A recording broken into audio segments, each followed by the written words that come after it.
Alors, petite actu sur Automobile Propre concernant Pininfarina, donc, qui s'apprête à produire une hypercar de 1900 chevaux. Voilà, toujours plus, 1900 chevaux. À quoi ça sert, je ne sais pas. Voyons ce qu'ils disent. La maison italienne de design, qui fête cette année ses 90 ans, se réjouit de débuter en 2020 la production artisanale de sa Battista. Le bolide électrique devrait être encore plus salivant que ce que Pininfarina espérait. D'abord connu sous le nom de code PF0, l'engin a reçu officiellement son nom de Battista en décembre 2018, quelques mois avant sa première présentation dans le cadre d'un salon, Genève, Suisse, mars 2019, en hommage au fondateur de Pininfarina, Giambattista Pininfarina. L'année 2020 marque un nouveau tournant dans l'histoire de l'hypercar branché doté d'une puissance de plus de 1900 chevaux pour un couple de 2300 Nm.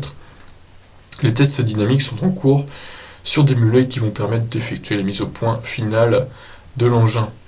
Dès le premier semestre, des clients potentiels vont pouvoir tester un prototype de la voiture de sport italienne la plus puissante jamais construite, révèle Automobili Pininfarina.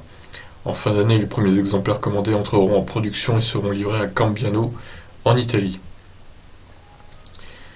Ah, ça il y avait longtemps. Merci Windows, toujours là. Ça fait plaisir. Si l'essai des prototypes est confié au pilote de Formule 1 et Formule Nick Heidfeld, je le connais lui.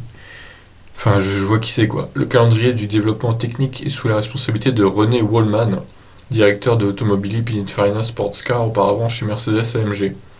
Il s'enthousiasme. Les mulets sur lesquels sont testés le nouveau châssis et le groupe motopropulseur pour la Battista ont déjà atteint 80% des performances attendues, sans problème. Ce qu'il traduit ainsi, cela signifie que nos performances EV sont déjà égales à l'hypercar à moteur à combustion la plus puissante actuellement dans le monde. En outre, les tests en soufflerie ont permis d'effectuer quelques ajustements très précis sur la carrosserie pour une meilleure aérodynamique, d'où une augmentation significative de l'autonomie potentielle de la Battista par rapport à nos prévisions, se réjouit René Wallman. En mars 2019, Pininfarina tablait sur un rayon d'action de 450 km. La prochaine édition du Salon international de l'automobile, organisée actuellement à Genève, se déroulera du 5 au 15 mars prochain. C'est dans ce cadre que sera exposée la version définitive et commercialisée de la Pininfarina Battista, alimentée par une batterie lithium-ion d'une capacité de 120 kWh fournie par Rimac.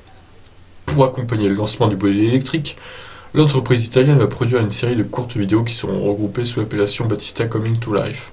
Elles présenteront les personnes, lieux et anecdotes en rapport avec l'engin. A noter que la Battista a reçu du mensuel GQ le prix de la meilleure hypercar électrique de l'année 2020.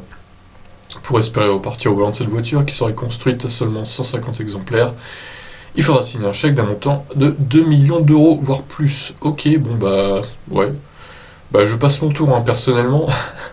J'ai pas 2 millions d'euros à foutre dans une voiture, ni à foutre nulle part d'ailleurs, parce que c'est hyper énorme comme somme.